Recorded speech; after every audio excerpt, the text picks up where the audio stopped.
morning, everybody, and welcome. We're going to start here in about 3 minutes, so if you grab some food and find yourself a seat, we'll begin the program in about 3 minutes.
Welcome to North Carolina's inaugural Defend and Reform event.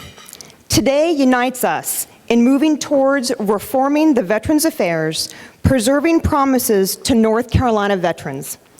At the center of reform are the veterans who need us the most. My name is Kathleen Vallant, and I'm proud standing representing the Raleigh chapter of Concerned Veterans for America. The North Carolina team includes John Burns from Wilmington, Megan Wilder and Paul Passero, the Charlotte team leads, Sean Pattison, the regional director. Collectively, we served in the Army, the Navy, and the Coast Guard. Our panelists today, talking about VA reform, are Senator Richard Burr, the ranking member of the Senate Veterans Affairs Committee, Pete Hegseth, CEO of Concerned Veterans for America, Illario Pantano, North Carolina Assistant Secretary of Veterans Affairs, and Darin Selnick, Military Advisor to Concerned Veterans for America and former Assistant to the Secretary of Veterans Affairs. And moderating our panel today is Stephen Hayes, Senior Writer of the Weekly Standard. Concerned Veterans for America is thankful to the attention of elected officials and appointed officials. Today, we have Senator Chad Barefoot, North Carolina Senator Dan Suchek. Representing North Carolina Representative Greer Martin is Holly Danford. North Carolina Senator Ron Rabin. North Carolina Representative Chris Whitmire. North Carolina Representative Marilyn Avila. And is General Cornel Wilson, Governor McCrory's Military Affairs Advisor. He should be here all the way in the back. Please give a round of applause to all of your panel distinguished guests.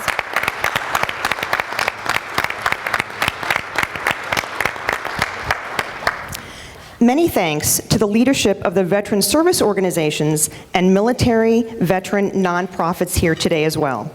Seeing so many of North Carolina's most ardent veteran advocates gives us the momentum to move forward in reform.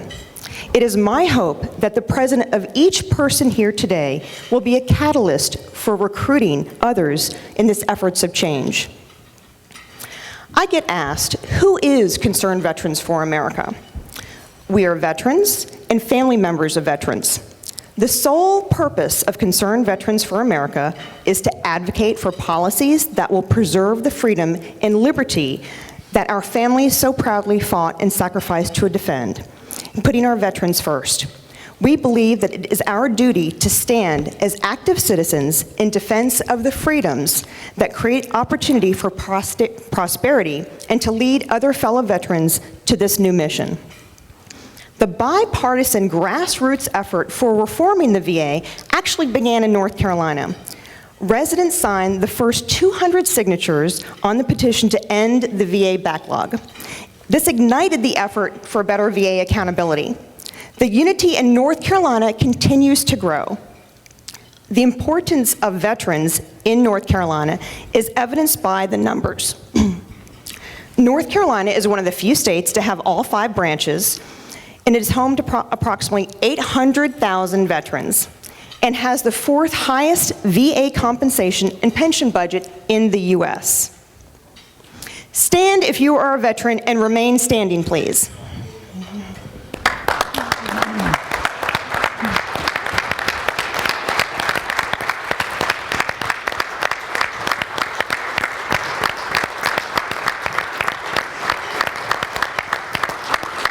Please remain standing. My brothers and sisters, our mission is not over. Each of you served honorably, and each of you is called once more.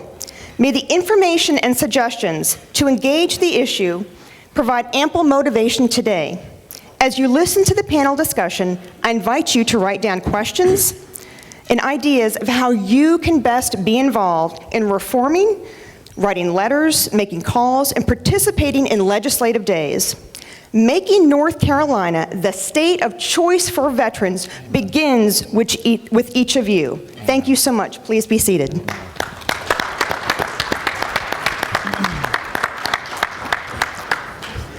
At the center of the VA reform are the veterans who need us most. A young soldier named Brennan served 3 deployments in 5 years. On each of his deployments, he was medevaced out due to injuries sustained during operations. In 2012, he was discharged from the Army. Brennan would wait almost a full year for his very first VA appointment, scheduled for last October. 1 month before his VA appointment, the pain and suffering was too great, and in September of last year, Brennan took his life. He was 25 years old, the same age as my son. We are grateful that Brennan's mother, Kyle, is with us today, honoring her son and advocating for reform. Kyle, would you please stand?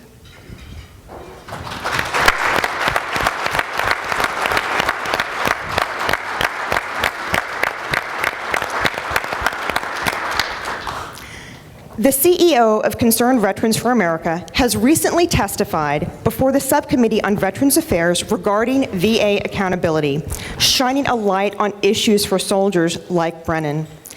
An Army infantry captain, who served in both Iraq and Afghanistan, a Fox News contributor, it's an honor to introduce CEO Pete Hegseth. Thank you, Kevin.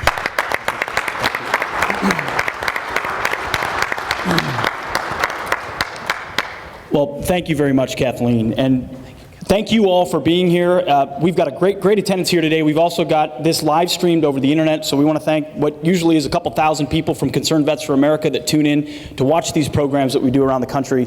In addition to Kathleen, we have a fantastic new standard and Stephen Hayes for partnering with us on this series, which is really, this is just the latest edition of a series that's been ongoing for now almost a year and a half.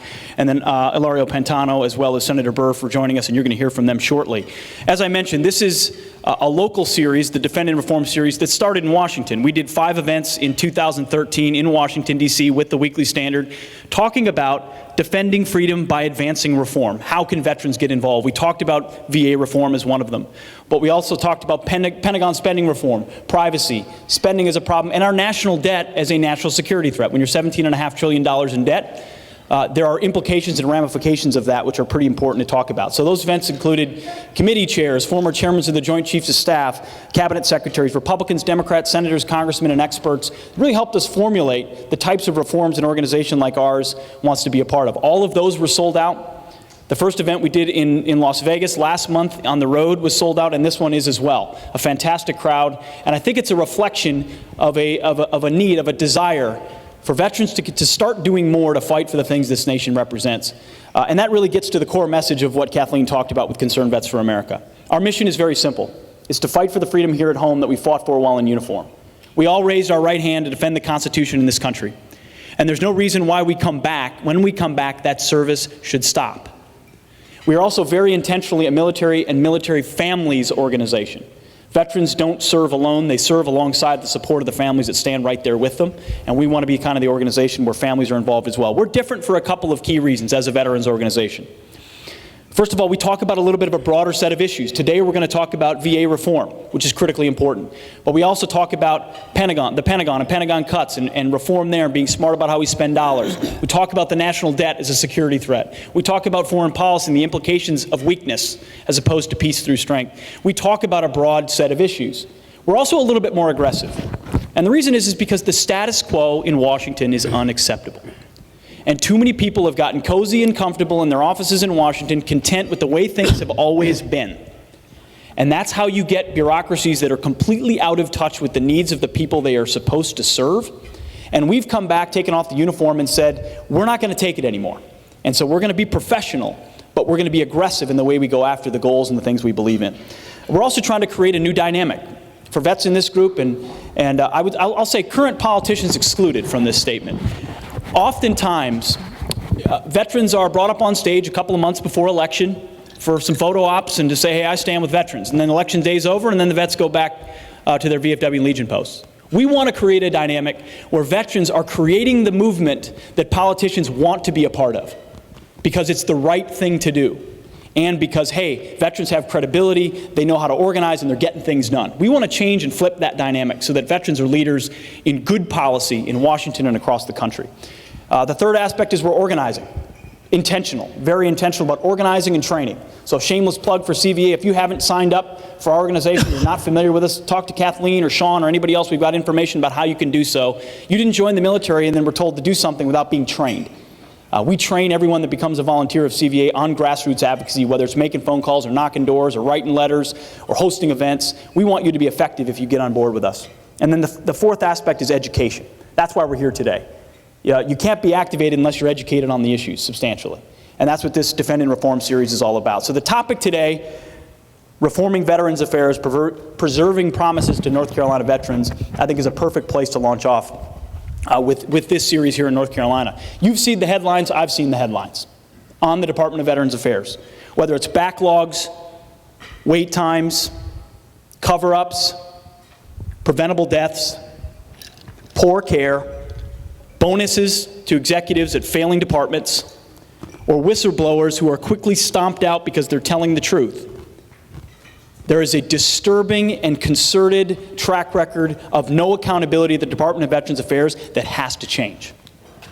And that is what this event is all about, and what we want to have a very earnest and honest discussion about ways in which we can do so. This is an issue CVA has been involved with from the very beginning. A year ago this week, we launched MillionVetBacklog.com, which was meant to raise awareness about the backlog and really let people know, hey, we've got problems with the amount of time veterans are waiting for their claim, for their disability claims. We delivered the petition, and it's correct, the first 200 signatures of that petition were right here in North Carolina. It grew to 27,000 very quickly, the old-fashioned way, clipboards and organizing, and we delivered those petitions to the front door of the White House saying, Mr. President, this is unacceptable. We also called for Secretary Shinseki to be fired a week ago this week. The only veterans group to do that, because we felt like performance ought matter. And when you get $67 billion more in funding, 100,000 more employees, and you have 4 million less veterans, and your performance doesn't improve, that's a problem. And you should be held accountable for it. Now, we held an event in June of 2013 where we talked about VA reform. And I'll say, we're also malleable in that we're willing to consider good ideas. I think that's the way things should work, rather than just being ideologically dedicated to our own position. Stuart Hickey, the executive director of AMVETS, which is another military organization, spoke at that event, and he said, I don't think Secretary Shinseki should be fired. He said, I think the problem is not Shinseki, I think the problem is the department and the inability of that secretary to be able to fire bad employees. So even if Secretary Shinseki wanted to, he couldn't. And therefore, the problem is not Shinseki, it's the institution. Now, I might not think Shinseki's a reformer, and I think he's a wonderful man who served this country incredibly, great person. But I don't think he's using the tools, I don't think he's doing what he could to reform it. The bigger part is, would he or any other secretary have the tools? And that's the point at which we decided to pivot and launch something called the VA Accountability Project, which really has 3 central tenets. If you go to our website, it's vaaccountability.org. vaaccountability.org is the name of the website. And I think it shows that we've done a lot of thinking on this topic. We've worked with experts, and you'll hear from Darin. He's the real expert on this topic, having been at the Department of Veterans Affairs for over 8 years at the highest levels. We want to get to the root cause of the problem, identify the solutions, and then activate people. So what are the root cause? What are the problems? It's a calcified bureaucracy. It's a bureaucracy that's gotten bigger but hasn't gotten better. It's a bureaucracy that has very little oversight and very little accountability. So when I talk about the 3 tenets of the VA Accountability Project, the first is accountability, is the very basic tenet that if you want to change a culture of a calcified bureaucracy into a culture of excellence, you have to be able to remove bad employees and empower good ones. This whole conversation is not just about firing people. I'm not up here saying there's people that should be fired, but that's not the only reason I'm up here. It's the good employees at VA who want to do the work, who want to make the lives better, who want to change a bureaucracy that's stuck in the 1980s, but can't. Because the employees around them have the same incentives and the same bonuses and the same that everyone else does, which is hard to create a culture of excellence. You'll hear more about that. The second aspect is transparency.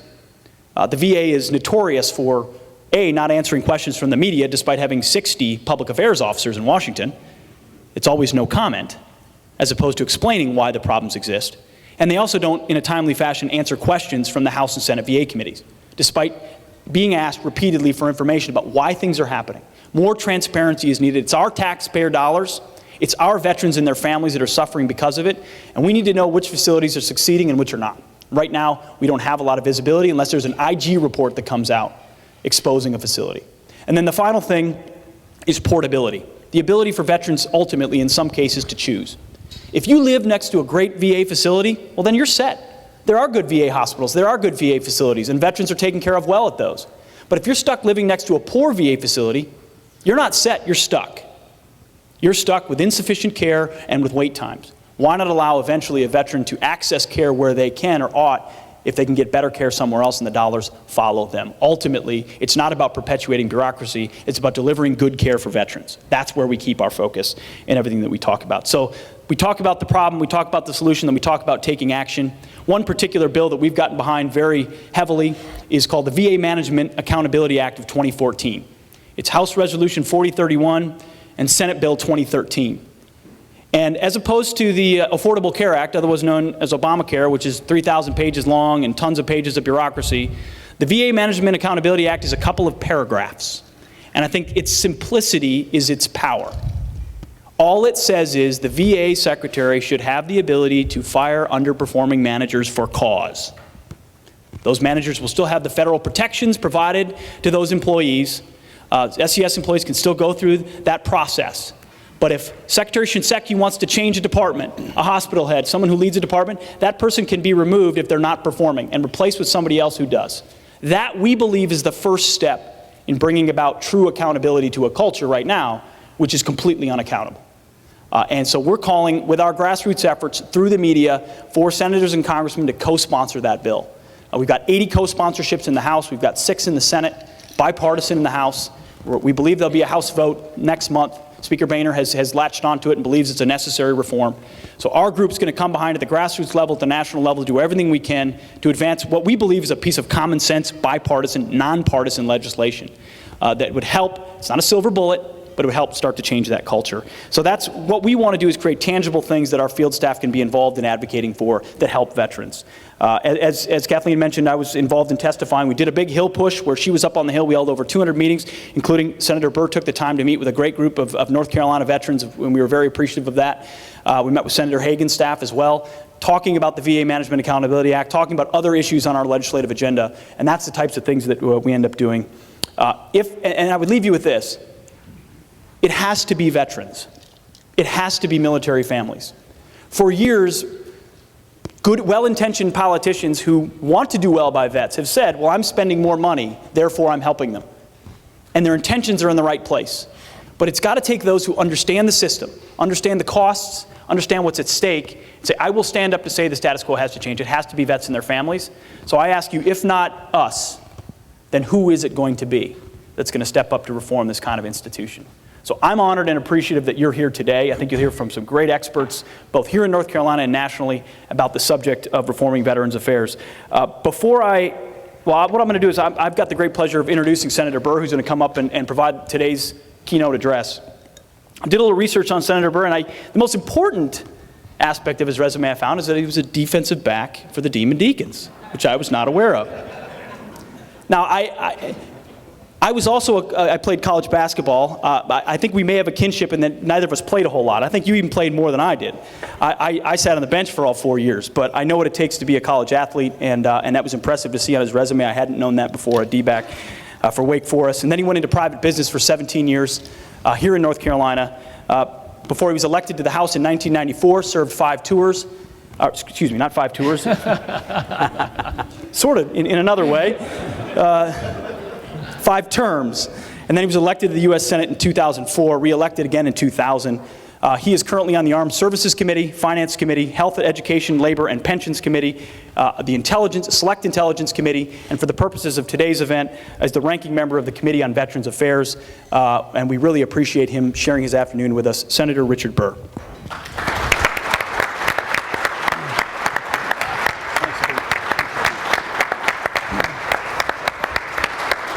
Pete, I'm going to challenge the audio guy to switch over to my lapel mic if yeah, we can do that. If he can handle that. I'll take that, Senator. You got it. Hear me? Great. Well, Pete, let me thank you for that very kind introduction. Too big a cup to go on that shelf. Boy, when Kathleen said we were going to talk about VA reform, I thought this was going to be a very short conversation that we were going to have. And Pete sort of opened the door for a lot of things. I do want to mention to him on a personal note, we do have a couple of Senate seats that are available in Minnesota. We're looking for some good candidates.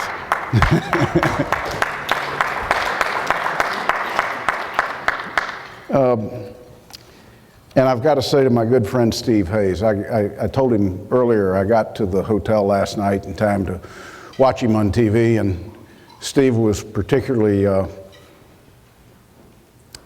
full of it last night.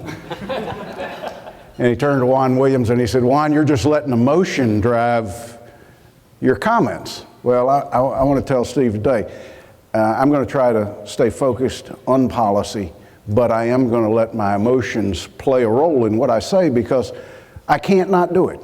I'm involved in this as much as anybody from a standpoint of what Pete expressed the concerns. we have no communications with the VA. That wasn't like that when Principi was there, when Nicholson was there.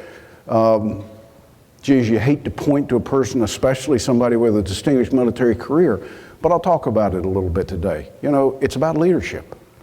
And my good friend and somebody that I have been just incredibly impressed with since the first day I met him, Illario Pantano. What a great guy, great family, great American, and we're so fortunate to have him in North Carolina, even though it'll take about 50 years before he sounds like us.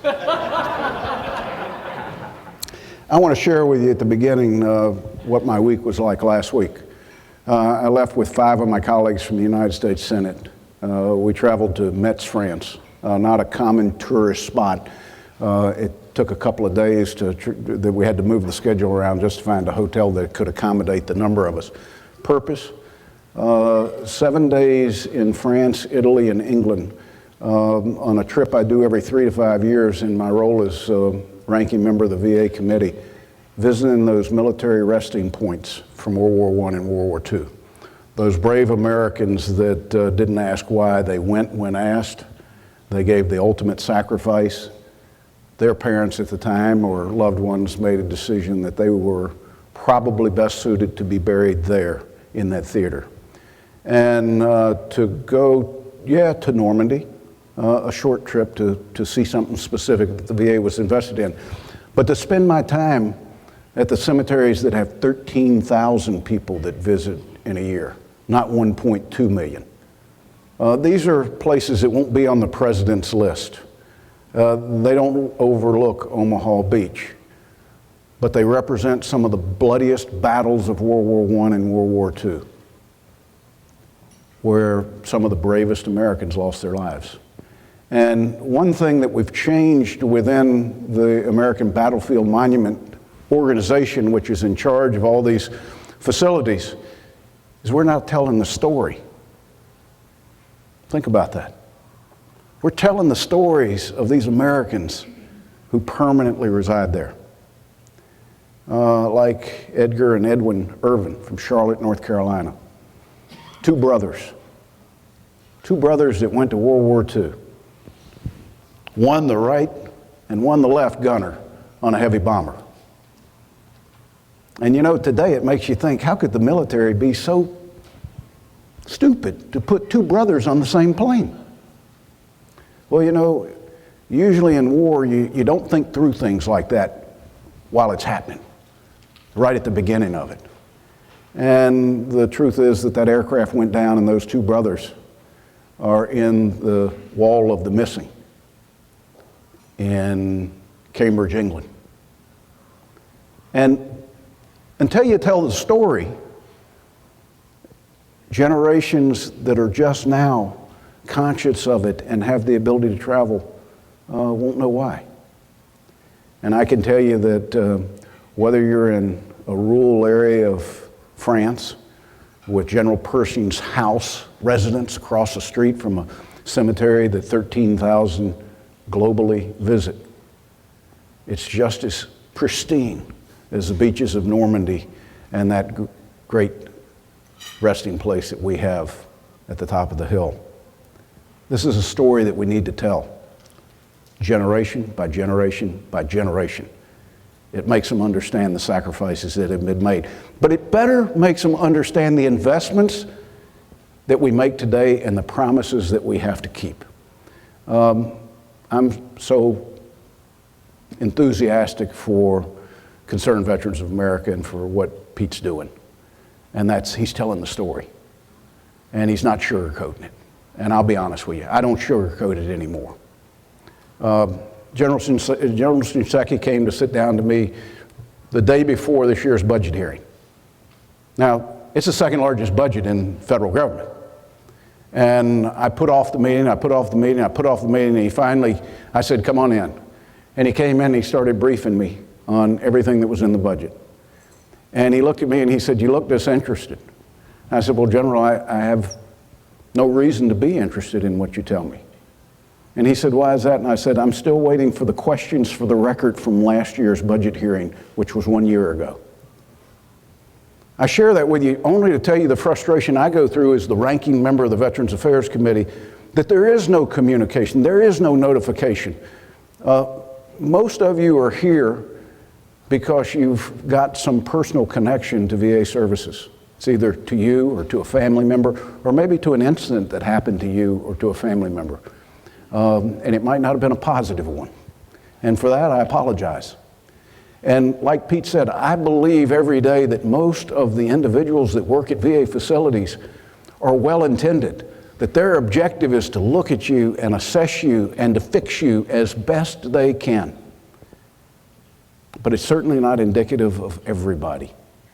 And the only way to change that is to have leadership that motivates the individuals within the organization to perform at a different level.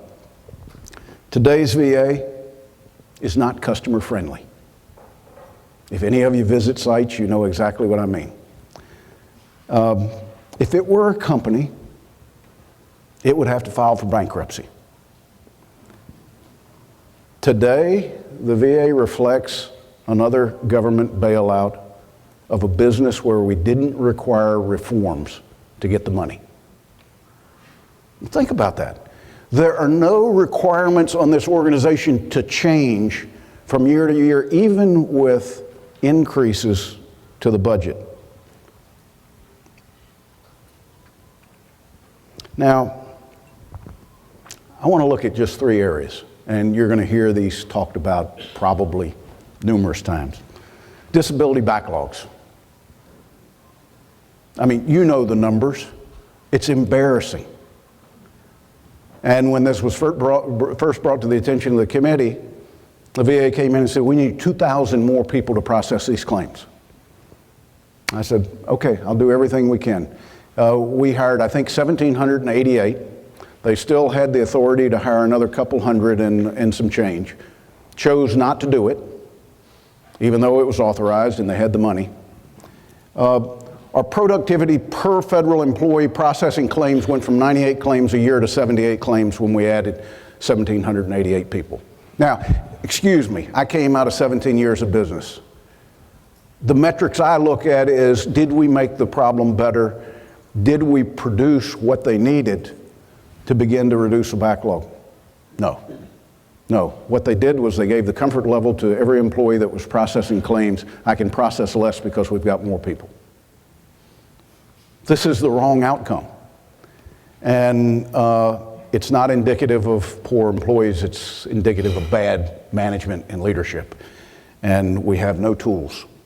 Let me take a personal moment, because I'll probably be at odds with all the VSOs. I have never been for advanced appropriations. I've gone along with it on the healthcare side, and I'm fighting it today on the administrative side. Why? Because it is the only tool that I have as a member of Congress to change anything that happens at the VA.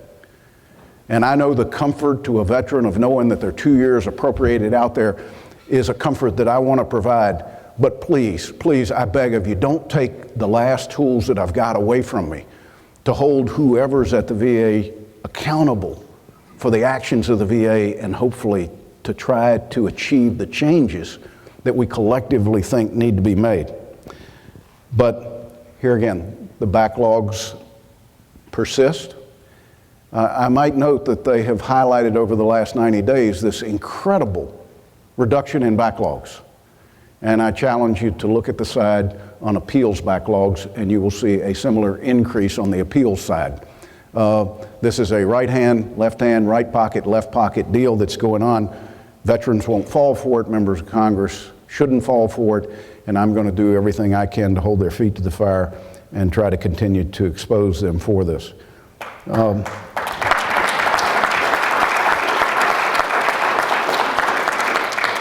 The third thing is investments in technology and facilities. And let me just start by saying, on the backlogs issue, we've been told by the VA now for 2 years, well, this will all go away in 2015 because we've got a new computer program, a new software program that's going to solve all this. Well, understand, as a ranking member, I have been in that role as we have eliminated, because they didn't perform $2 billion worth of IT initiatives. $2 billion have been eliminated because they didn't work. As a matter of fact, we're not able to field, and Darin can correct me, the appointment software because it didn't, if we have, we fixed it and it's gone into place. And here I'm still trying to do something as simple as get them to hire somebody that when they answer the phone, they say, "Good morning. How many doctors do you see at the VA? I'd like to schedule all your appointments on the same day." How difficult is that? You know, when you see it from the side I'm on, what's the number one challenge for veterans in healthcare today? It's transportation. It's living in eastern North Carolina trying to get to Greenville or to get to Kingston. It's relying on a veteran service organization. I passed one of the buses yesterday that was carrying veterans back to eastern North Carolina, to New Bern from the Durham VA. What's the VA need to do? What's the takeaway for you? What's the takeaway for me? The VA has to be visionary. It has to look out and it has to say, generationally, we're changing. We're fixing to get a big influx of folks that are leaving from 2 conflicts. And who knows how many more that we might have to engage in.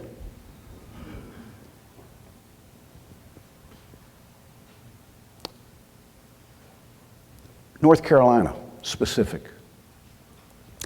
In the last year and a half, I think, Illario, we've opened Wilmington and Greenville. Over 100,000 square foot in each location. I call it a mini healthcare center. We provide every service imaginable except for some of the specialties in outpatient surgery. But let me tell you what's getting ready to happen. An initiative that happened before the second. Figure out how people got projects started with no appropriations. And I found this executive branch ability to do what Walmart and Kmart and Lowe's and Home Depot do. And that's to find a piece of land, to put it out for bid, to find a developer to buy the land, build the building, and the day they give us the keys, we give them a 20-year lease. And while that window was open, I got them committed to do 3 healthcare centers in North Carolina. We just broke ground on healthcare centers in Charlotte, Kernersville, and Fayetteville. Roughly 300,000 square feet of VA medical services will be provided. Over 600 medical professionals in those facilities, with ambulatory surgery trying to keep veterans out of a hospital setting where there are certain things that happen that we want to eliminate because not every veteran needs to be inpatient. Facilities that actually distinguish between men and women, that they're designed to do women's health, because that's a lot of the force today. We've increased the size of the clinics in Hickory. We're starting a clinic in Sanford. Do you get the idea? I'm trying to put a VA facility closer to where veterans live, to make transportation less an issue, to make sure that those individuals that need surgery can actually go home that night. And I think we've got to start the debate at some point as to whether we open up more of the public health care system if veterans choose to access it for certain medical needs. But I realize the sensitivities that surround that. So the VA needs to be visionary. The VA needs to perceive veterans as customers and not as numbers.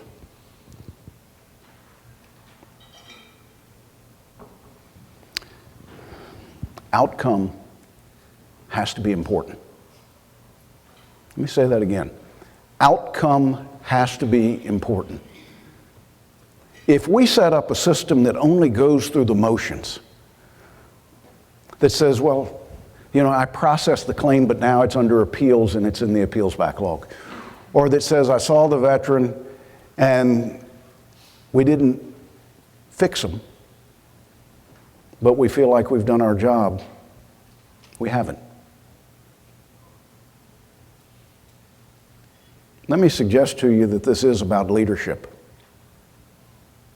And yeah, Steve, maybe emotion plays a little part of the frustrations that I have today. But I'm not going to quit. This is too important.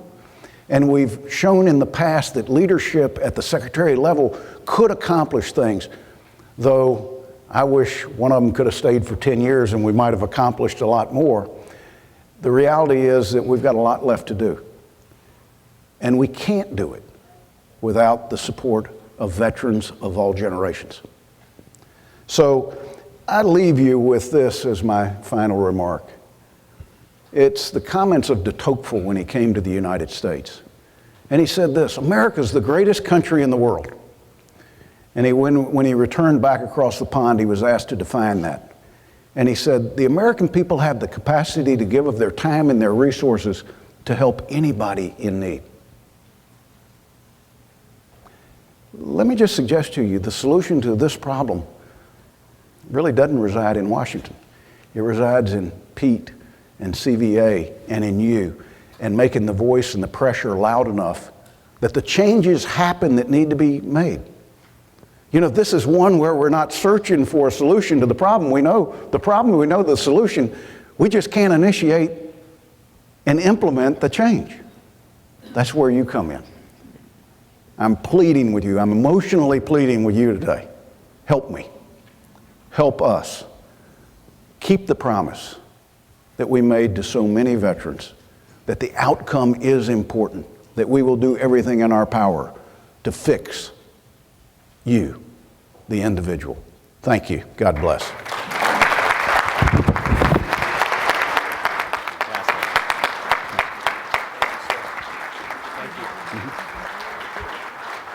Good to see you.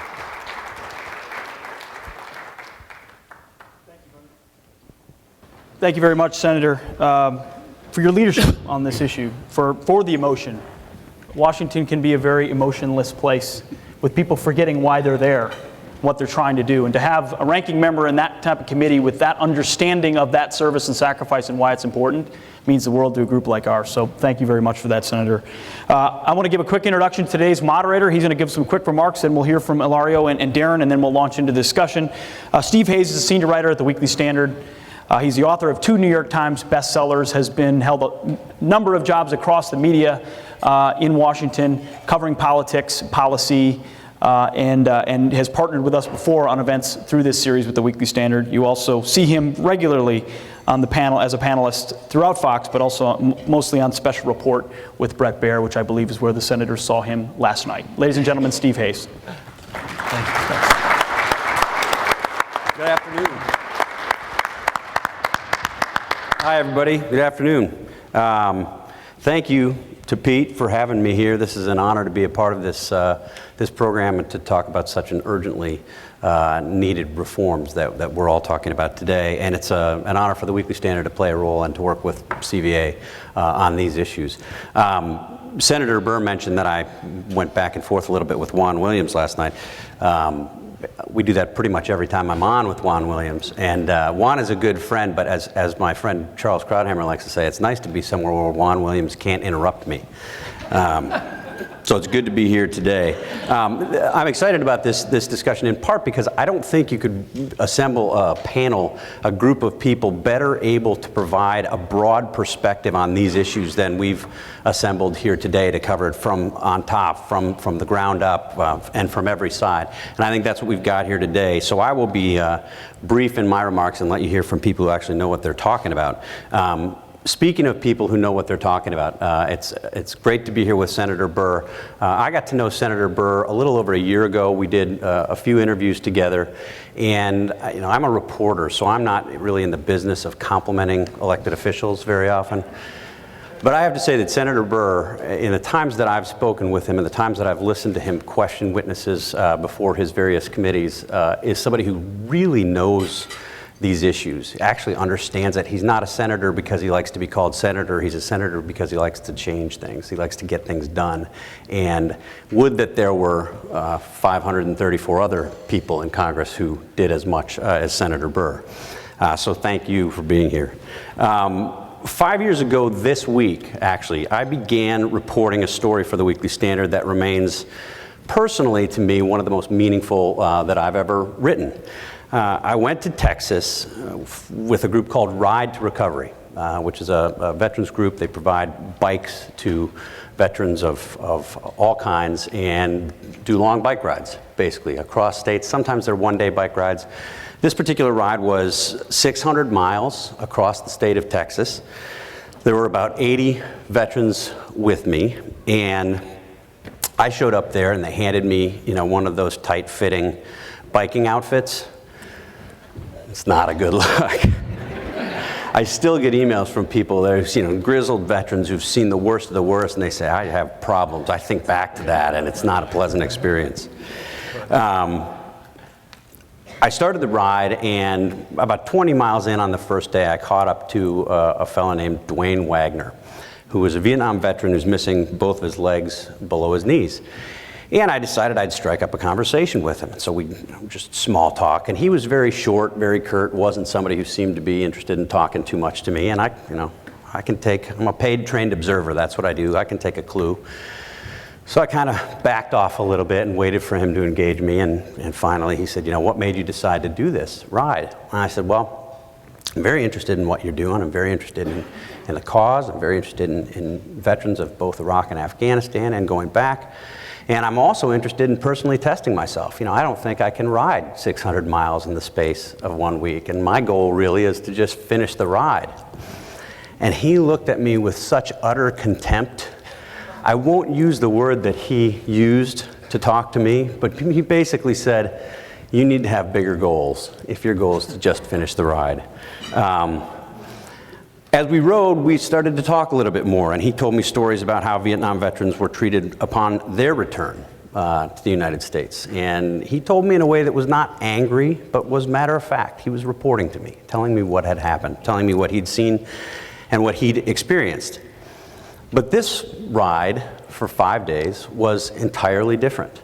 The streets of Texas, everywhere we rode, were lined with people, young and old, often in the middle of a workday, who had shown up to thank our veterans for everything they've done for our country. And it was such an incredibly moving experience for me to have been a part of, to have recorded.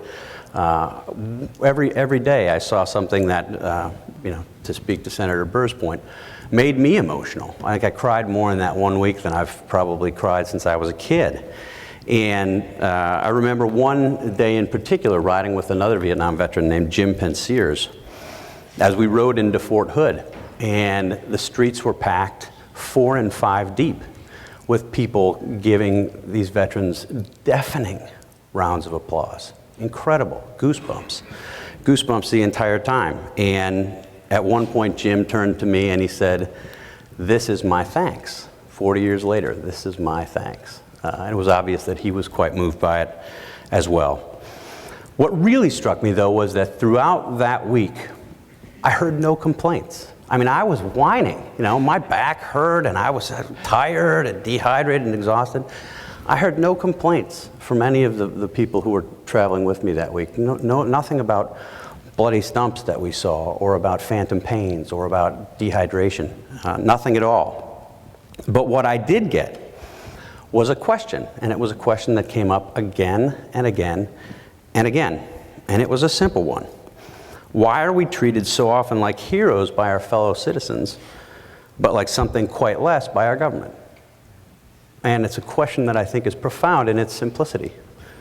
And I didn't have an answer, in part because there isn't a good answer. And things have gotten considerably worse in the past 5 years. As we heard from both Pete and Senator Burr, the system is broken.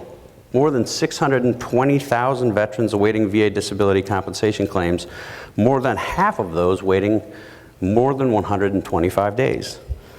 But VA leadership, often as not, seems determined to ignore the problem and to fight virtually every proposed reform. Excuse me, having a Marco Rubio moment. On March 21st, 2014, Secretary Eric Shinseki celebrated the VA's 25th anniversary, and he said this, quote, "There is a grandeur in what we do for this nation, speaking of the VA. No other department or agency of the federal government is tied to both its past and the future as VA is, guaranteeing that the promises of the past will not be forgotten, but be kept well into the future. Now, I don't think that many of us in this room would disagree with his description of what the VA should be doing. Where I part company with the Secretary is his description of what the VA is doing. And the promises being kept in the future are not even being kept today.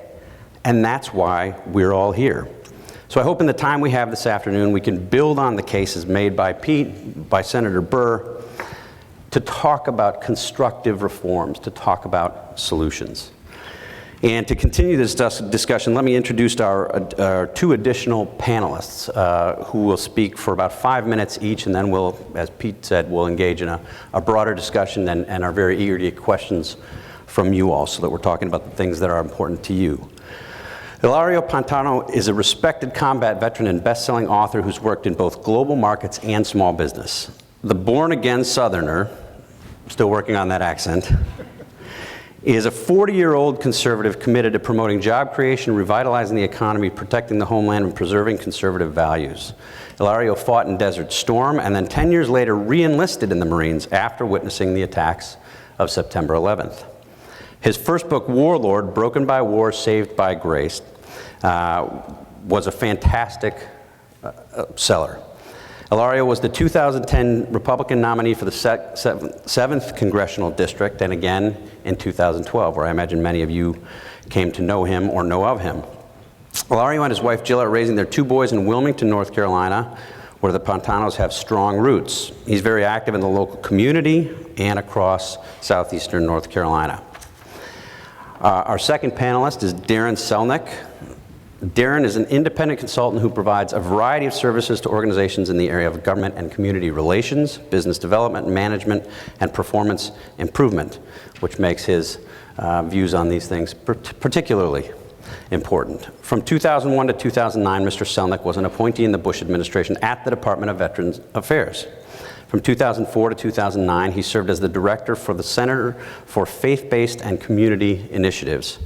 In this role, he was responsible for the management and operations of the center and was the VA liaison to the White House Office of Faith-Based and Community Initiatives. From 2001 to 2004, he served as special assistant to the secretary and associate dean, VA Learning University. In this role, he was responsible for providing program and operational oversight of VA Learning University. From 1999 to 2001, Mr. Selnick was Director of Training and a member of the Executive Committee for Lindora Medical Clinics. Before that, he was an Air Force veteran, served on active duty from 1985 through 1992, and attained the rank of captain. Please join me in welcoming our entire panel, and we will get started.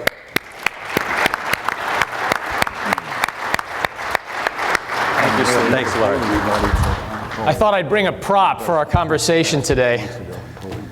This is an emotional issue. A lot of you have bracelets of colleagues that have fallen. I noticed a couple on the way in. I'm Illario Pantano. I'm the Director of Veterans Affairs for the state of North Carolina. And, you know, I happen to know God's got a sense of humor. I look at my bracelet. This is a 9/11 memorial bracelet, right? So this commemorates 3,000 Americans that I witnessed the death of, including some of my coworkers. In fact, a building where I had worked, number 4 World Trade Center, was destroyed. So that was the Pearl Harbor of my generation. Well, I was there visiting just last year with my family, and my son was sporting his Navy SEAL hat. You see, I've got 2 boys, a 9 and an 11-year-old, and the older one wants to be a Navy SEAL, and the younger one wants to be a Navy Shark, because they're competitive like that.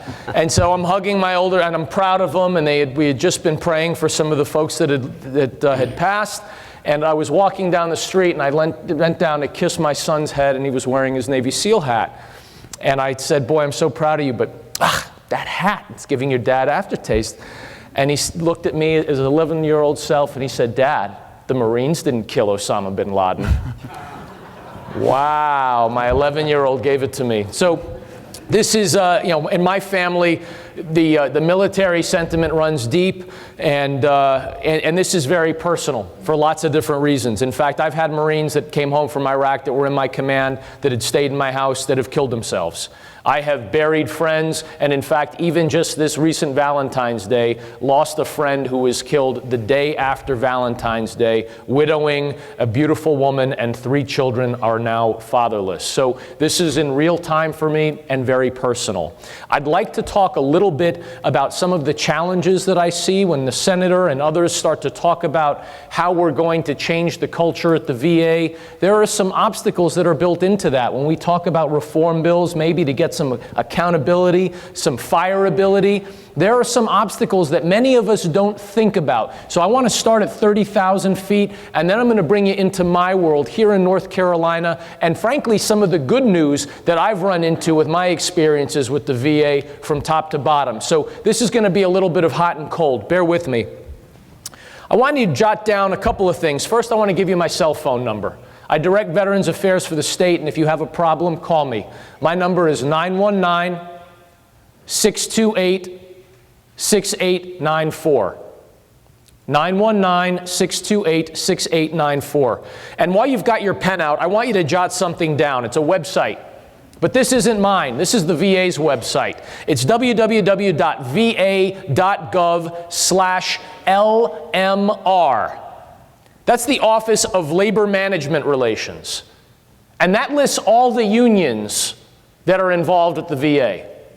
How many of you realize that almost every function of Veterans Affairs is influenced in some way by a labor union? How many of you knew that before now? So many of you, I'm guessing, then are surprised. Would you be surprised to know that groups like SEIU and AFL-CIO have contributed over $400 million in the last 20 years to political campaigns, lobbying, and issue advocacy? So that's the opposition that reform ideas continue to run into. We continue to run into this. So I did some research. I'm not a smart guy. I was in the Marines twice, so I'll speak slowly. I went and Googled unionization helps the VA, and I got 1 million hits. I went and Googled unionization hurts the VA. I got 4 million hits, 4 to 1. 4 to 1 difference. I thought that was very interesting.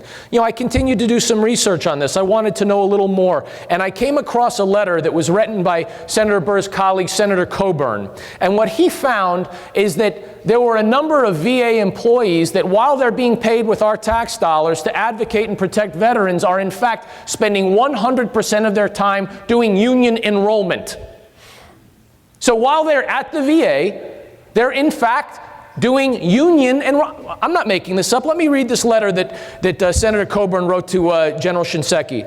Documents from your department list 188 VA employees serving in 100% official time capacity during the time period from January 12th to February 2012 to February 2013. During this time of sequestration and tight budgets, 188 employees were spending full time lobbying and organizing on union behalf. Documents show your department recently employed at least 85 VA nurses, some with 6-figure salaries, who are in 100% official time status.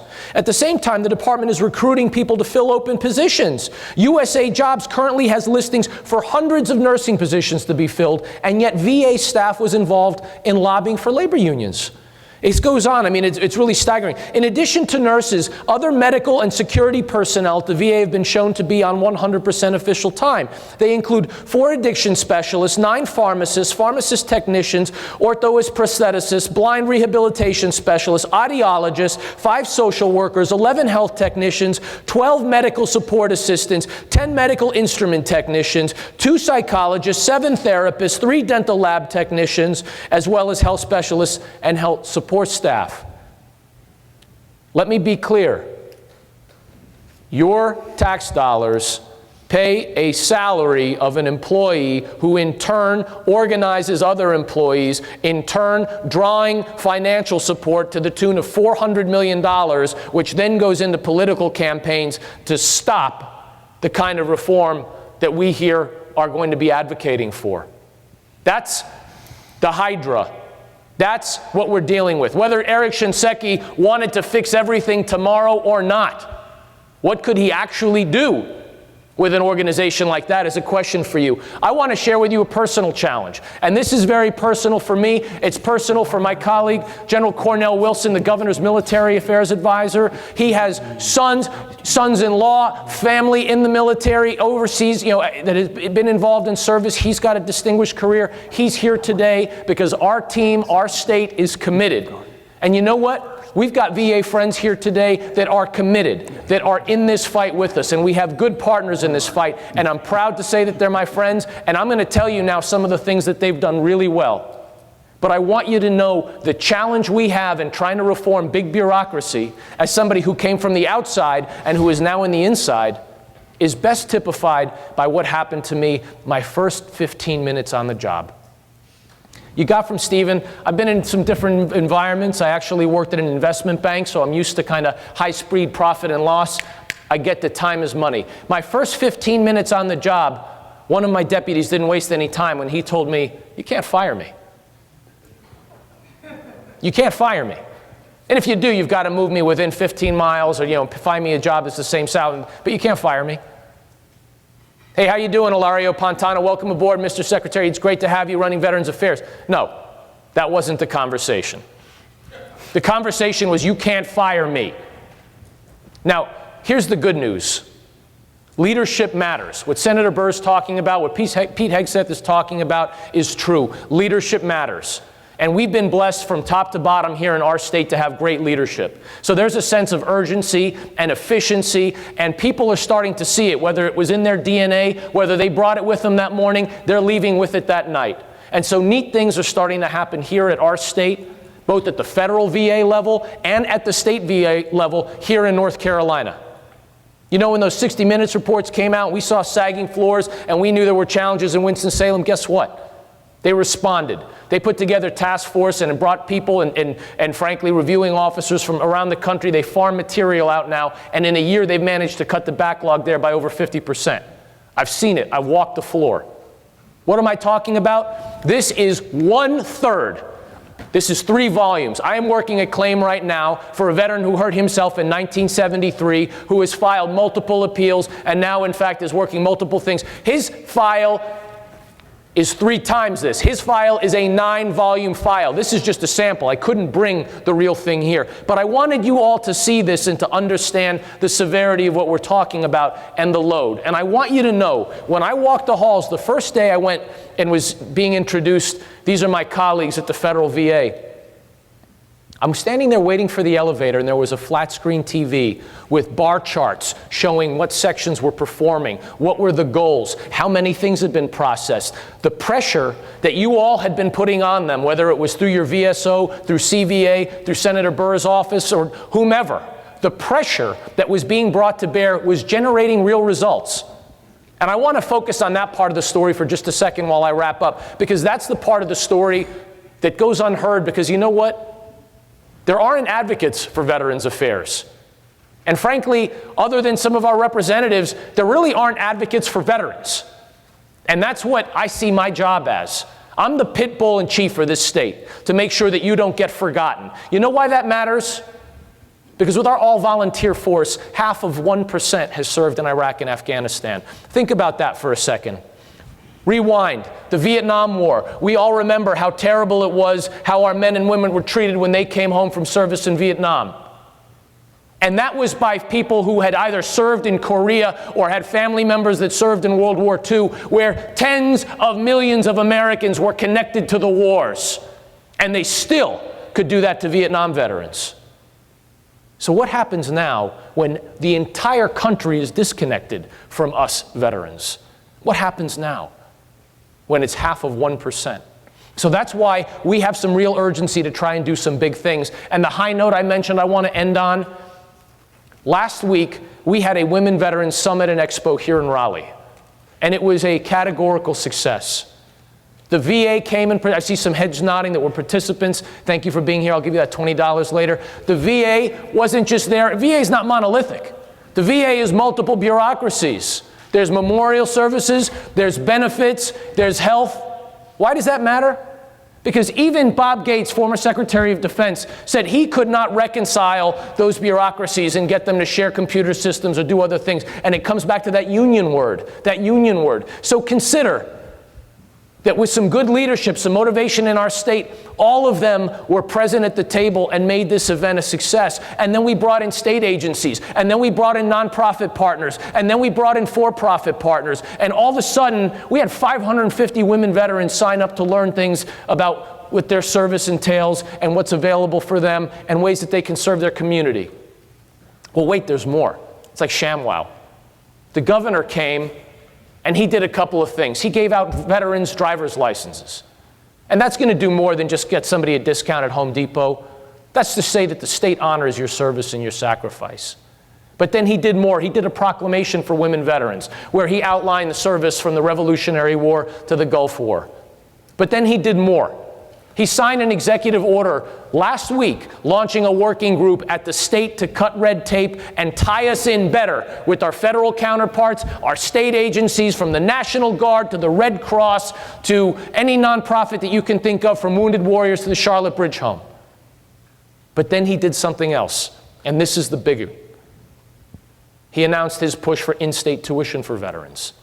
And that fast, North Carolina went from one of the 25 states that didn't have it to one of the 25 states that's going to have it. And so we moved the needle. There are some things that we do really well in this state. And there are some things we do really well for our veterans. But the biggest room in the world is room for improvement. I'm determined to improve our agency, and we're taking those steps. We're going to be launching an 800 call number, 24/7, benefits information, any kind of information you need. And I know that my partners at the federal VA, as the senator said, thanks to his support, is going to be doubling the clinical space in the state. Think about that. When the new health center opens up in Fayetteville, it will literally double the medical services space in Fayetteville. Well, gosh, it's been a long time coming. Yeah. This is a big machine. It takes a little time to turn it, but it's turning and it's coming our way. And you know what? We're going to continue to keep the pressure on, so stay involved. Thank you very much.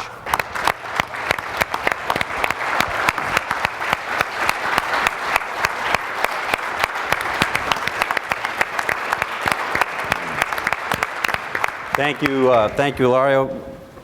Darin, you want to come up? And Darin told me he's going to speak for 5 minutes and 33 seconds. He's got a lot more knowledge than that, so I'm eager to hear from him. Thanks. Appreciate that. Appreciate the introduction. Appreciate all of you being here today, taking time out of your busy schedule for a very, very important issue. I'd like to start off by saying that I listened to Senator Burr, and he was absolutely dead right.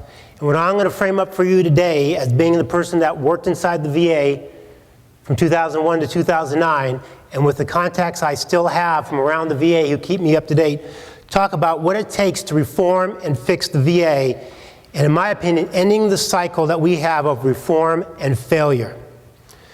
Now, besides being someone who worked for 3 secretaries in the VA, I've also been a veterans advocate for 20 years.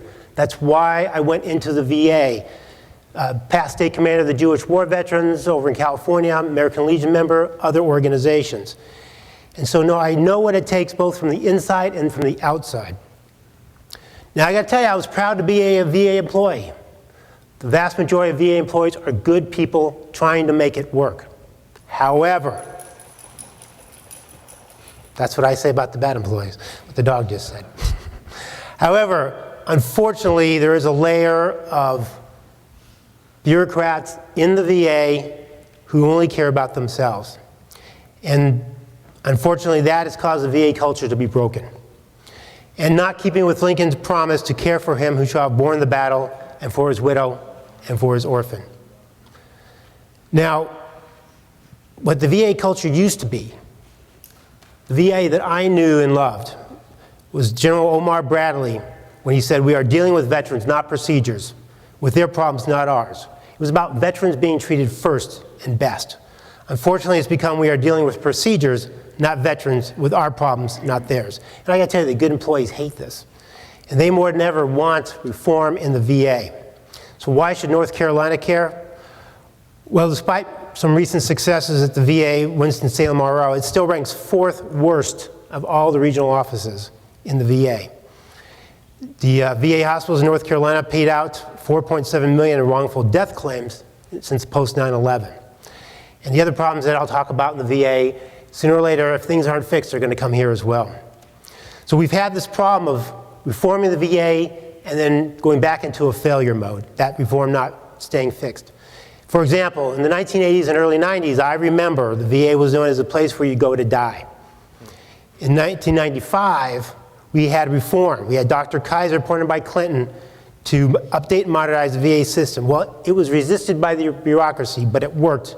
And after it worked, they appreciated it. And we had 24% more patients treated. We had higher quality improved, and yet the staff was cut by 10,000 employees. We had a failure with claims, not now, but back in 2000, 2001, when we had pending claims reaching 533,000. We had reform, we had a task force, and out of that task force came recommendations. We hired 1,200 new claims examiners. We set up tiger triage teams. We had put in new processes, and pending claims fell in half to 254,000.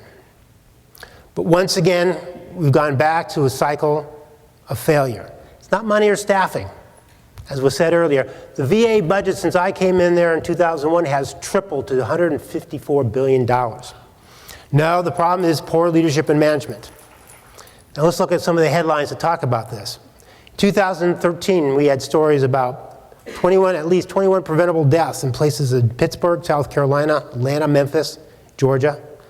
Recently, we had alleged that as many as 40 veterans may have died in Phoenix Hospital due to delayed health care, and that they keep 2 sets of records to prolong their waits.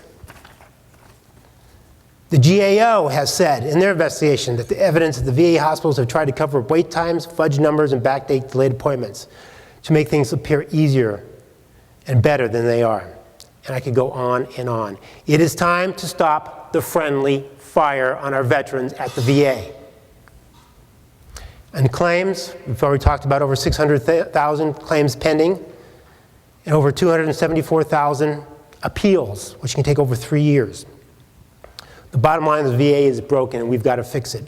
Internally, the VA has done its own studies, and 29% of employees, only 29% of employees, say that steps are taken to deal with poor performers who cannot or will not improve. And the VA, by the VA's own measurement, only 57% of its performance targets are met. In my book, that's F grades. There's no accountability. No one gets fired. In 2011, 2012, not even one SES with all this even had a poor or bad review. As the senator said, 111 congressional reports go unanswered, and veterans are trapped at the VA. They have nowhere else to go.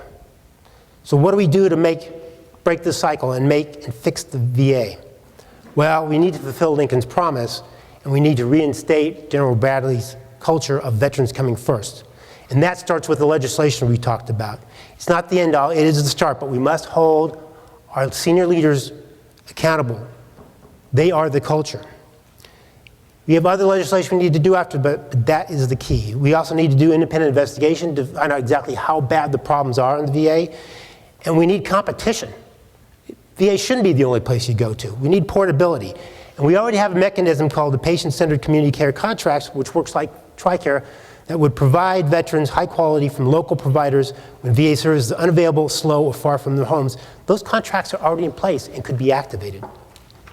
Finally, we need to change the leadership and the culture. We need to develop a good cadre of leaders and managers. We do this first by setting the example of the military and relieving poor performing SDS leadership from their duties when we have loss of confidence. We need to develop a new cadre with good SES and leadership management training. And we need to reform the performance management system so employees are rewarded for success, not for neglect and failure. Going forward, we need to take action, and we need all of you out there to partner with CVA as part of that process, and the senator and others. As Teddy Roosevelt said, in any moment of decision, the best thing you can do is the right thing. The next best thing is the wrong thing. And the worst thing you can do is nothing. I know you're not here because you're doing nothing. You're doing the right thing. So keep doing the right thing. Join with CVA. Contact your senator's representatives. Help us get the manageability Act passed of 2014. Let's give the good employees of the VA the relief and help they seek, and our veterans the good service they deserve. It starts now, it starts here, and it starts with you. Thank you.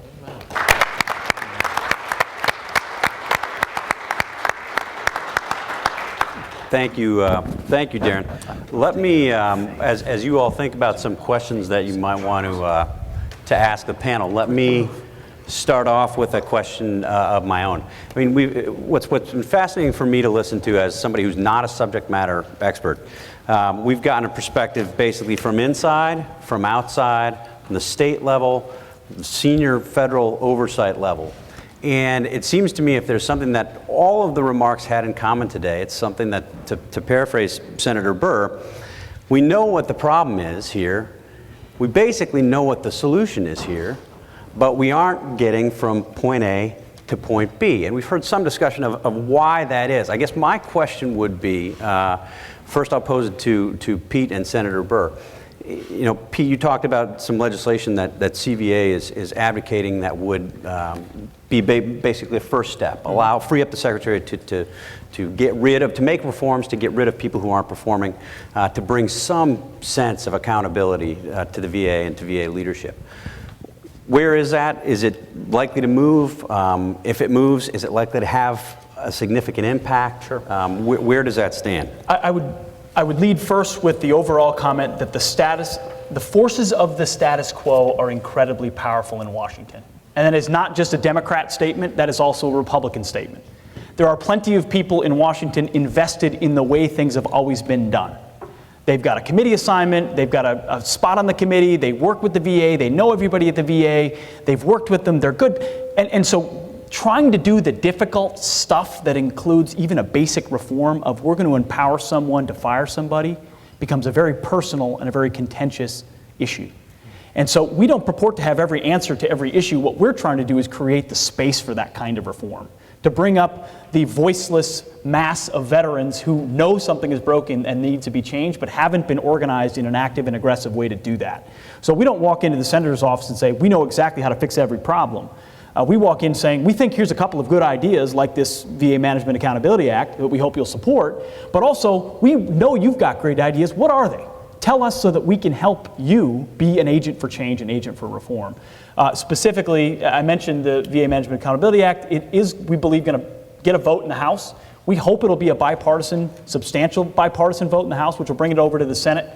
And that's where our focuses are, office by office, Republican and Democrat, sit down and say, this is this bill, this is why we think it's common sense, this is why we need your support, and we're going to be aggressive about it, and unapologetically aggressive about it. Hey, do you support it or do you not? And if you don't support it, we're going to tell people you don't support it, and we're going to pay money to put it on the air to make sure people know you don't support it. Because this, for us, is not about politics, it's about good policy and about the lives of veterans and what we need to do by them. And I'm a 11-year American Legion member. We had traditional VSOs at all of our events. I talk to them all the time. I think they're fantastic advocates for veterans. But I think what we're different in doing is that we're here to shake it up. We're here to say, you're in the middle with your hands dirty, filing, fixing claims. We want to make your job easier by being the aggressive guys. I'm probably never going to get an invite to the White House Christmas party. That's okay with me. They're not that fun. And they're probably not that fun anyway. We're not looking for that. We're looking to deliver for vets, so we're going to be aggressive. We'll probably make some mistakes in the process, but I like that Teddy Roosevelt quote, and that's what we're trying to do. Senator, just to pick up on what Pete is saying, obviously, I mean, I think, Pete, you would say that what you're proposing here is a first step. I mean, maybe not a baby step, but a first step, and that when you're taking on what you often call a calcified bureaucracy, it's going to take something more. Senator, I just wonder if you think, is that a good first step? And if it is a good first step, then where do you go from there? Well, Steve, it's a crucial first step, and I'd say reiterate what Pete said. We don't have all the solutions. Right.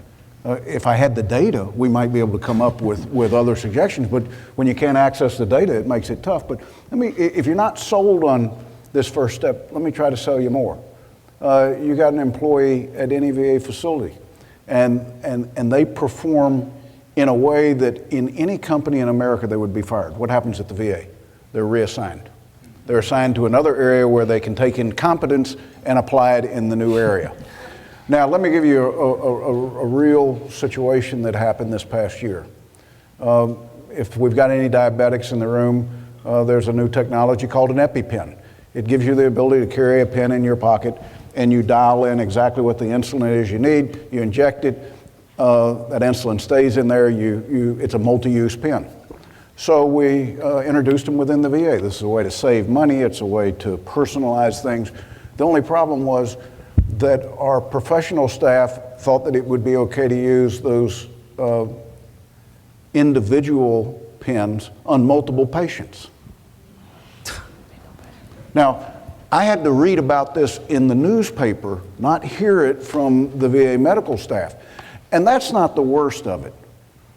So what's the remediation on the part of the Veterans Administration? They're eliminating the use of EpiPens forever in the VA. You know, this may be the dumbest conclusion that I've ever heard anybody come to. We can't teach our medical staff how to use something, therefore we're going to take it away. Well, you know, they didn't take away endoscopy tools, yet we weren't cleaning reusable endoscopy tools. So it begins to share, you know, a little bit of the magnitude of the problem, but what they see the solution is they either eliminate the option or they assign it in a way that somebody else is going to have to experience the incompetence. Yeah, which is, I mean, it's certainly not a problem that's not unique to the VA bureaucracy. No. It's government-wide, but it seems the VA is a particularly sclerotic place. Darin, I had a question for you. I was listening to your remarks. I was struck by somebody. You worked on the inside. If you gave this is a way oversimplified question, but I'm a reporter, so I can do that. If you gave the speech that you just gave to the entire VA workforce, what kind of a response would you get? How many people would stand and applaud? 1/3 would probably applaud. 1/3 would get their knives out. And 1/3 wouldn't notice because they don't care anyway. That's roughly what we've got at the VA. The VA has about 30% veterans that are employed there. Not all veterans are fired up about serving at the VA. So there's a percentage of employees that are really, when I worked at the VA, they used to gravitate towards me and they used to say, man, I love what you're doing. Because I had the protection of the secretary, I could go head to head and butt heads with people who, well, I don't want to say what I thought of them, but my goal was a military goal, which was to get the mission done and serve the veterans first, worry about the paperwork later. So there's a cadre of VA employees who are just in there for themselves and protecting each other, and there's another cadre who are just there to punch their ticket and get their pay.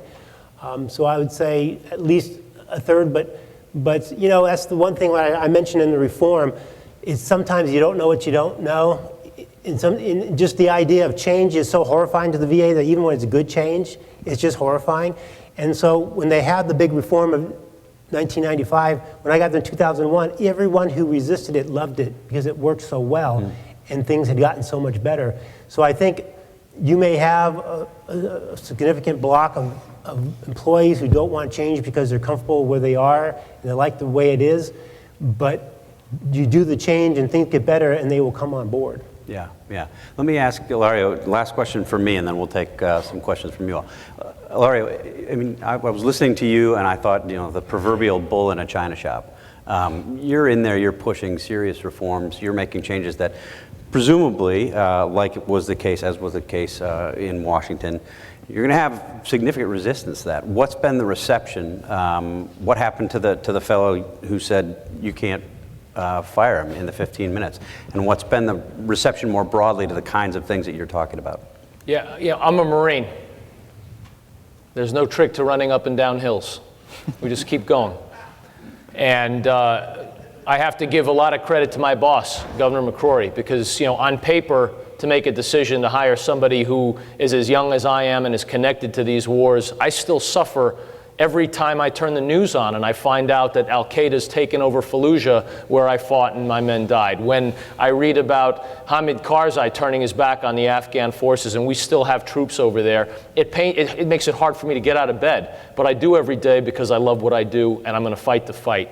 I'd like to speak to some of the obstacles, and we're going to win them over with the power of the ideas. And the ideas fundamentally are good conservative ideas. The ideas of transparency, of accountability. So this is on every table. We published, the first time our agency ever published an annual report. You've got one on your table. I don't have enough. I'm not going to spend tax dollars to do this in color and give one to everybody. But there is one out there. You can see it on our website.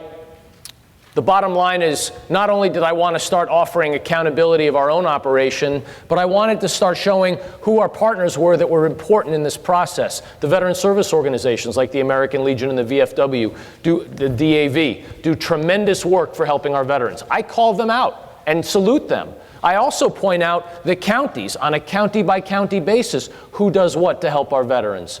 That's a separate set of entities here in our state, but they're very important and a powerful part of the mix. Now, historically, a state guy might just focus on my silo, but we're doing the opposite. And we're saying, we can't do this alone. I've got to put my arms around every piece of the value chain. And then we also published the executive order that I'm talking about. That's also on your table. And that's where our governor said, listen, I want somebody from commerce, because we know when a veteran has a problem that sometimes leads them to psychiatric help at the VA, it's often in relation to them not having a job. So let's get the job people at the table. Let's get the health people at the table. Let's get the education, the community college, the UNC people. Oh, and the DMV, and everybody else that touches the life of a veteran, and we bring them all into one place. Has there been resistance? Sure. But you've got to relish the fight. That's where the leadership stuff matters, or frankly, being hard-headed. And you're a Marine. I'm a Marine. Do we have questions from the audience? We have a microphone traveling around. Yes, sir. I don't need a microphone. I can talk to you, okay? Now, 4 things quickly. Senator Burr, about a year and a half ago, you met with 4 Vietnam veterans in Smithfield. So one of those veterans' sons had tried to commit suicide. He did it because he got a call from the VA that his 5 years on the temporary disability retirement list had expired. They told him he wouldn't get anything else. You helped get his sorted out. I don't think that rule has been changed. You should be able to resolve anything in 5 years unless it's Keystone Pipeline. You should be able to resolve. If you don't resolve it, you continue paying that veteran until it is resolved. We need some help there. I heard somebody mention the veteran couldn't get an appointment. He should be able to get an appointment within 30 days from the day he's discharged with the VA. Someone needs to work that. Right? These presumptive diseases with Agent Orange and so forth, that should be an immediate approval once it hits Winston-Salem to give them a temporary thing anyway. And then later you can sort out all the details. So if you've got confirmation he's put boots on the ground in Vietnam and he's got one of those diseases, why drive it out? Don't make sense. The other thing, crisis intervention with suicide. This table behind me here has a crisis intervention team in place. I chair the Veteran Service Advisory Board for Johnston County. All these guys belong to the local chapter 990 Vietnam. We put a crisis team together working with the VA. Amen. This needs to be done. And with that, I'll sit down and let all of you address what you'd like to. Thank you, Senator Burr. I just want to address the last thing and share with you a personal experience in a hearing with the VA, public hearing. And the individual that was in charge of our suicide prevention said, we're doing a wonderful job. And I said, how do you figure that? She said, our 1-800 suicide hotline, the calls are up. Now, I don't know about you, but that's not a good indicator for me that we're remediating the problem. And I said to her privately, I said, I don't think you meant what you said, but you've got to understand, this is life and death. We've got to figure out how to do this right. And as embarrassed as I am that we could have a policy that cut something off after 5 years, we'll stumble by and extend it, but changing it as a permanent aspect, we've got a greater likelihood of changing the disability claims process first than we do of that permanently. I would speak briefly to the appointment piece as well. Not only should a veteran get their appointment promptly, but I think they should at least believe that they're going to be given an earnest opportunity to have that appointment. Instead, we've seen from VA across the country duplicate sets of records, where there's the actual record of how long someone's been waiting for an appointment. And then there's a second set of records that shows if someone comes to inspect it, that they've been waiting only 20 days or only 30 days. And that comes from a renewal or a flipping it over, so they're flipping it over time and time again. Why is that? Perverse incentives. It's about process, not outcome. That executive is judged by how quickly they can turn things around in the short amount of time that appointments happen, but they're not actually held accountable for it. They're held accountable for a process that no one's taking a look at. And so senior managers get big bonuses while backlogs grow. And it's because there's very little transparency in what's actually. Usually the stories that are coming out are IG reports. No one is finding out of this through the regular process. It's through inspectors coming in and saying, aha, I've found yet another place where they're fudging the numbers. And let me just add, we lost every assistant secretary at the VA, correct me if I'm wrong, Darin, every one of them in the last 18 months, including the IG. Well, they've been dropping for various reasons. But let me just add, I mentioned the patient-centered community care contracts. With those contracts, which the VA has already committed $9 billion to two major healthcare providers, if you have a metric of 30 days and the VA can't do it, then you could go in the local community and get it done. So you could always keep that metric. That's the importance of these contracts, which the VA already has the money, already has the contract, and just needs to implement. Let's take another question there in the back. Please wait for the microphone and make your questions short, if you would, so we can try to get through as many as we possibly can. I'll try to make it short. I am a VA employee. I'm one of the 30% that you're talking about. I just wanted to add that. I am one of the new VA employees, just 3 years in. I'm part of a program called Homeless Veterans Supported Employment, a brand new initiative that started just a few years ago. My question is pretty simple. Come October, I lose my job. The program is not being refunded throughout the United States. 402 of us are losing our job. Over the past 3 years, 26,000 vets have went through this program. And about a 60% rate have been hired on permanent full-time across the country. If you add that up, I roughly added it up, it's about $1,600 a vet. That's not a whole lot. I just think that, there needs to be another process for starting programs within the VA and continuing them on if they're successful and not getting rid of them after a certain period of time. I know you're talking about bureaucracy and all that other stuff, but there is a lot of programs. Here just in this area, we've got almost 400 vets in housing thanks to HUD-VASH and other programs that have been started in this area that in 2007, when I was homeless and living in the shelter, wasn't available. So I'm thankful that these programs are there for our vets, but the process needs to be changed too. What was the specific name of this program again? It's Homeless Veterans Supported Employment Program. Let me just Yeah, comment go on ahead, that. Darrin. The one place in the VA where there actually is some discretionary because it's through the medical budget is VHA. And I've never seen VHA stop a program because it didn't have funding that it liked. So for them to stop funding and ending that program means for some reason they don't care about that program. I don't know why, but if they really truly loved that program and thought it was successful, they could keep it. And the current and the projected budget for 2015 has more money in the Veterans Homelessness Program. It does. So it's SECI's number one priority. Yeah, I can't, we'll get to the bottom of it. Thank you. Yes, sir. I'll just make a quick statement. I think you can understand, and I spoke to Betty Jo about this, my frustration when I make the statement that 5 years ago, April 20 of 2009, I filed my VA claim. So when I hear that the 125-day number, I get very frustrated. Absolutely. I mean, you hear the 125-day number as the backlog is what's considered a backlog number. The appeals, I mean, Darin said it, he said it quickly though. The appeals backlog is 3 to 4 years for resolution.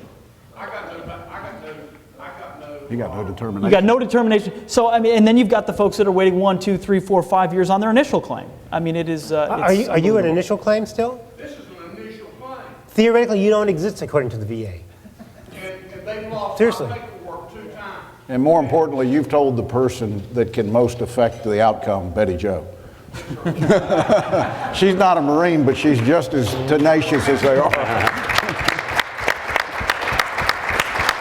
I think, if I'm not mistaken, I think that 125-day number was actually sort of the median number. So, I mean, it's 125 days is what Shinseki set up as any claim over that is considered backlog. Right. The VA, when its initiative of provisional claims last year, has stated that they have handled, and you're not alone, I've experienced this in California, that they first took care of every single outstanding claim that was 2 years older, and then every single claim that was 1 year older. So theoretically, according to the VA, you shouldn't exist because you at a minimum should already have a provisional status.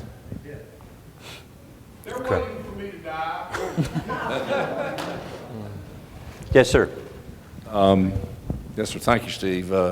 A.P. Carlton Raleigh, proud veteran of Vietnam era U.S. Air Force. I didn't have a homecoming either until John Falkenberry pinned me 2 years ago and brought me into this conversation, and I'm most thankful for that. I got a couple of comments and then a couple of questions for Senator Burr. Senator, by the way, my seatmate here, Dr. Watson, wanted to know if you'd forgotten your socks, and I said no. You were complying with the Eastern North Carolina dress code, and we welcome you back. Also, I was really happy to hear about the lease purchase public-private partnership development effort. We do that at the state level here sometimes, and it's very effective. That's commendable, and I hope we have the opportunity to continue doing that, not only here but other states. Well, let me just say to that, they have closed the door on me. Oh, no. And we're creatively trying to look at how to get around the elimination of, or the inability for us to utilize it anymore, and we may go to some service contracts where we're contracting for the service and the facility all in one. But good. Yeah. Well, that's a very innovative approach, and I hope we can continue that. The first question I had was, what in the world did Shinseki say to you when you said, "I have yet to receive the answers to the questions from last year"? He said nothing. Well, that's a comment on the problem. And have you gotten the answers in the I got last year's, but I'm sure I'll wait 12 months for this year's. Yeah. I'm glad to know it's not just journalists who can't get answers. My last question is that, as you know, I practice law, and over the past several years I've gotten involved in a good bit of complex class action and business litigation. And the thought crossed my mind that, there are a lot of federal judges I know that know how to get from point A to point B pretty quickly, especially when it involves vested rights or vested federal rights, which are of the nature that all veterans have. Has there been any discussion about extraordinary private remedies or any such thing? I'm going to turn to Darin on this one. No. I mean, I only hear about that out in the veteran world. And there are some veterans that are lawyers that are thinking along those lines. And we're starting to see veterans resort to lawsuits in California. In West LA, they illegally were getting money for non-veteran purposes, leasing out land at the California. Finally, the Veterans Coalition came together, sued, and the VA lost that lawsuit. So I've heard that terminology that you talked about, but I've only heard it from veterans who are lawyers who are now thinking of going that way as an end around to get some results. Thank you. Steve, I'm going to take just a moment of personal privilege, which members of Congress, as you know, can do occasionally, because when I noticed John Falkenberry in the crowd, I was going to recognize him at the end, because this is the first opportunity I've had to publicly recognize John Falkenberry, who heads the USO in this state, not only for the job the USO does, But without John Falkenberry and the USO, North Carolina wouldn't have been the first and now the only state, I believe, John, to actually hold a statewide Welcome Home Vietnam Veterans event. It was at the Charlotte Motor Speedway a little over a year ago. It was a great way late of providing the recognition that that generation of warriors deserved. And it was once again proof that our timing's not always right in America, but eventually we do get there. And I hope other states will take the example that he set and hold similar events in their states. That's great. Thank you, John. Thank you.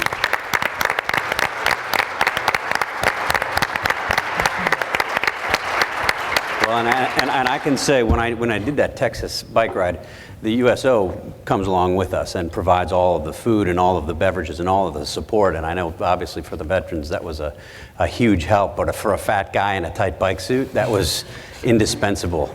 You know, that's going to be indelibly etched on my mind. Don't get the vision out of your head. It's really bad. Yes, sir. My name is Lieutenant Colonel retired Gareth Nicholson. One of the things I want to say is that I would like to thank the VA. I'm 100% disabled, combat related. I'm a jump master.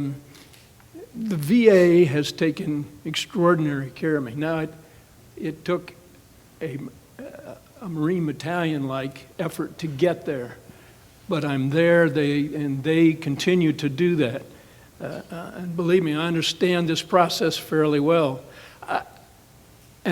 This is probably a rhetorical question and may even be considered stupid. Has anybody ever considered privatizing this? I mean, I'm telling you, this thing, I personally, honestly believe that, we're just throwing stuff against the wall and it's just going to slime down. It's sort of like the Mideast peace talks, and that's how you feel. Sure. And to me, the answer is just so obvious that it smacks you right in the middle of the face. First of all, sir, thank you for what you've done. I think the optics are so powerfully on our side that I don't think we understand the opportunity that we have. In that everyone says they support veterans, yet forever that a lot of things haven't changed. What we're trying to stand up and say, who are you with? Who are you fundamentally with? The veterans who are being underserved, or the bureaucrats who can't be fired, or the status quo in Washington, or a department that is so calcified that you can't even access it? That maybe once you get in, you get good care. And there are great facilities and great doctors and that do a fantastic job. It's the impediments between you and there that are the huge problem in creating that. Do I think and that was the third aspect of our principles, is portability. I do think there is a very clear solution that is allowing veterans to get the best care wherever they can get it, paid for and underwritten by the United States of America. Why should a veteran, let's just hypothetical city A, if there's a poor VA medical facility and a fantastic private hospital, why must a veteran have to go to the poor facility when they can go to the excellent private? Again, that gets to the competition part that you've heard a couple of times here. When you're forced to do better, you suddenly do better. And right now I talked a lot about the forces of status quo, some in Washington, some elsewhere. The VA is a bureaucracy. What do bureaucracies do? They perpetuate themselves. They have to perpetuate their own existence. So there will forever be internal resistance to anything like that. And I hear that from my friends in the VSO community who are well-intentioned. There was a big vets bill that failed in the Senate for reasons a lot of us were opposed to, and Senator Burr was courageous in going to the floor, frankly, of the Senate and defending our organization, Concerned Vets for America, on this bill, of something we're deeply appreciative to him on, that would have expanded care so dramatically at VA that it would have overwhelmed a system that already can't serve those that it's meant to serve. And it underscored how, in talking to one of the major VSOs, a leader of one of the major veteran service organizations in Washington, they said to me point blank, we know this is going to overwhelm and break the system. But that's okay, because next year we'll come back and ask for more money to fix it. Literally point blank to my face, we know it's going to break it, but we'll just fund it more next year and we'll fix it. That's how a complex continues to feed itself. I'm not here for a complex, I'm not here for a job, I don't want a corner office on K Street. I want veterans to be served.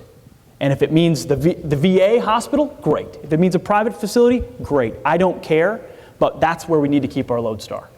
The politics, it seems to me, of such a proposal, even if we agreed that some of this could be privatized, much of it could be privatized, the politics of such a proposal, I think, would be fraught with peril for politicians of both parties. You can imagine that the discussion wouldn't be about privatization; it would be about cuts and Senator Burr, and all that. Yeah. Well, let me distinguish two things. One, if you polled most veterans would like the option of choosing where they go. Absolutely. What stands in the way? Veteran service organizations that refuse to allow that to even be debated. And you might remember I snuck a little bit of that into my remarks. It's time for us to start the debate. And if for no other reasons, then please understand this, it's something that the VA doesn't recognize. Today's warriors have different expectations than those of you who have served in the past and you're at an age where you're in a maintenance of your condition. And Steve saw it firsthand. Guy with 2 legs gone, ripping him because he's complaining about riding 600 miles. They have high expectations. And if you don't recognize that within the VA, how in the hell are we ever going to design a system that's able to provide the benefits that meet those expectations, much less the facilities? But if we continue to lose 22 veterans a day, that's what we need to lean on. With everything that we've got, until we improve that. The VA owns 56% of the psychiatric professionals in America today are either unstaffed or contracted with the VA. And the problem is we're taking individuals that have spent a lifetime doing marriage counseling, and now we're trying to counsel somebody who's got suicidal thoughts. It doesn't work without extensive training. And there are a lot of programs that work. Most of them are not in the VA. They're in nonprofit organizations that ex-military have been involved in creating. But it's time for us to design something that reaches in these kids, pulls the demon out, and gets rid of it and deals with it in a real way once and for all. I actually would like to dovetail on that for a moment, because the other elephant in the room when we talk about the 22 veteran suicides a day is that our society, and there certainly is a movement in government that has chased God out of the classroom, out of the courtroom, and out of the foxhole, and then we wonder when the residual is an epidemic of suicide after we've removed a moral anchor for these men and women. I talked about earlier about being born again.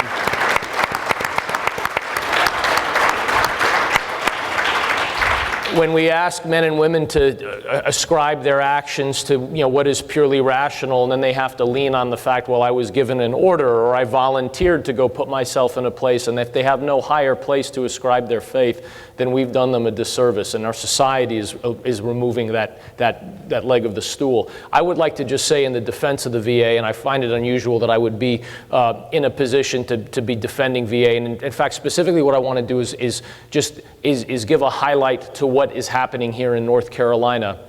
We realized we have limited resources, and yet we have a surge in veterans because sequestration and the defense cuts that are coming are going to hurt North Carolina almost more than any other state, because we have all the ground elements here. And so what are we going to be able to do to take care of these new veterans? And one of the things that we decided was we wanted to put our veteran service officers where the veterans are, in the hospitals. And would the VA be amenable to us having service officers there to work side by side so it could be a one-stop shop? Do you know that the VA was able to turn around contracts for me to do that in 24 hours? And then when I had to take them to my lawyers, and my state lawyers wanted to make changes, I said, oh my gosh, this deal is so good, it's so important that we could get our people there. You're going to blow it up, don't tamper with it. The VA again came back in 12 hours. They accepted our terms. So there are people, there are places, and I say frankly, North Carolina has been blessed to have some very good leadership that is ready to do stuff. I see a man back there nodding your head, and I appreciate you being here, A, as a VA employee, B, as a veteran, C, as somebody who came out to say you were a homeless veteran. I appreciate you for all three, and thank you for your service. Thank you. In the back. folks. There we go. Hey, we have time for one more question. This lady's been waiting for a while, so I'm sorry for those of you that we didn't get to, but we have time for one more. Thank you. I'm LaMonica Coleman. I work with homeless women veterans here in the state. I talked to Betty Jo about this question, and I'm hoping I can get an answer from somewhere. I work with homeless female veterans, and I've worked with you, Senator Burr, in the past on the 21st Century GI Bill. And what I want to understand is, why is it that there is whatever the criteria is that describes someone as homeless, how can that criteria be based on that person's situation at the time? I'm currently working with a homeless female veteran who is right now in Texas. She tried to commit suicide 5 months ago. Her daughter was brought from Texas to North Carolina, where her parents are residing in Johnston County. When she went through the clinic at Waco in Texas, she was told she was not identified as a homeless female veteran.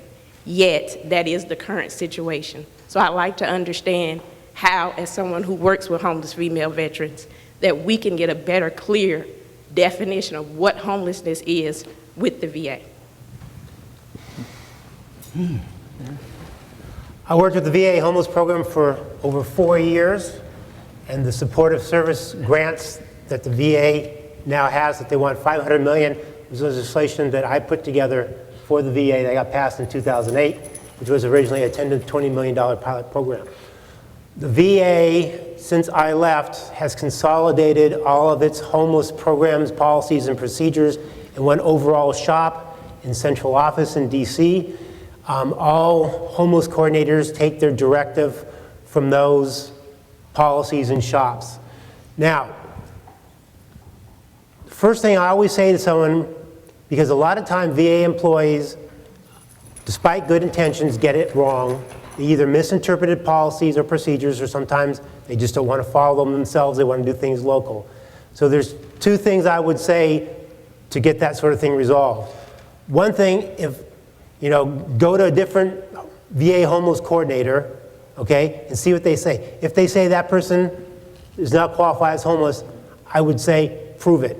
Show me the policy, show me the regs, show me exactly in black and white what it says. Okay, if they can show it to you and there's an actual policy or reg that doesn't meet the criteria, then the way to get that criteria, okay, changed is through the VA homeless program folks in central office. VA has a very nice website that lists all the contacts and all the folks that do it, does it. This is supposed to be Secretary Shinseka's #1 priority. He has added lots of generous money to that program, and they should be responsive. So the squeaky wheel gets the oil in the VA. So if you don't get resolution at the local level, and you've got a homeless person, then start making a lot of noise and get that person taken care of. There's a lot of money that goes into this. And you've got Betty Jo working on it now. Well, with that, thank you all for coming. I'd like to thank Darin, Illario, Senator Burr, Pete. I think this has been a very constructive discussion, constructive dialogue, and we all know there are steps that everybody can take individually from here to begin the long road of implementing these reforms. Thank you all for coming. Appreciate it. Thank you. That was great. That was awesome. Thank you, sir. Great.